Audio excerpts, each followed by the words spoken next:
বাচ্চারা সমস্ত হিন্দুস্তানের সৈন্য এক জায়গায় করলেও 14 কোটি মুসলমান 28 কোটি হাতে যদি গজারির লাঠি নেয়, আল্লাহর দ্বীনের কালেমা দিল্লির লাল কেল্লায় উড়িয়ে দেওয়া হবে। সম্মানিত সুধী, আমি আপনাদেরকে একটা ভয়ঙ্কর সংবাদ শোনাচ্ছি। পশ্চিম বাংলার মুখ্যমন্ত্রী মমতা ব্যানার্জি, এই নষ্টা ভ্রষ্টা মহিলাটি ভারতের প্রধানমন্ত্রী মুসলমানদের রক্তে যার হাত রঞ্জিত সন্ত্রাসী খুনি মোদীকে বলেছে বাংলাদেশে শান্তি রক্ষী বাহিনী পাঠাতে। একটা স্বাধীন দেশে ভারতের প্রধানমন্ত্রীকে সে দেশেরই কোনো এক মুখ্যমন্ত্রী যদি বলে শান্তি রক্ষী বাহিনী পাঠাতে, তাহলে বোঝা যায় তারা আমাদের স্বাধীনতায় হস্তক্ষেপ করতে চায়। আমরা যে আশঙ্কা করে আসছি তা কি মিথ্যা?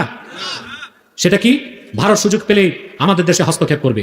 মোদীকেও বলে দিচ্ছি আর মমতা ব্যানার্জিকেও বলে দিচ্ছি, সাবধান, বাংলাদেশের দিকে হাত বাড়াবা, 14 কোটি মুসলমান ওই কালো হাতকে ভেঙে দিবে।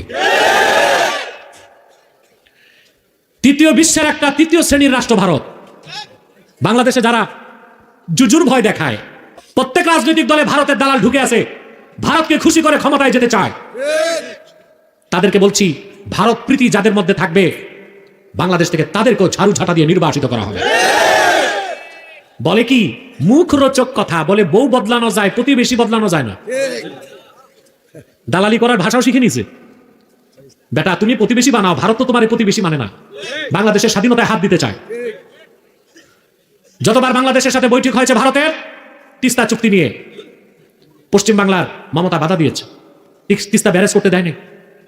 আমাদেরকে বর্ষা মৌসুমে পানি দিয়ে মারে, শুকনা মৌসুমে পানি আটকায়। ওরা পানি দেয় আর আমরা ইলিশ মাছ চাষ করে ওদেরকে পাঠাই। ওরা শুধু নেয়, আমাদেরকে দিতে চায় না।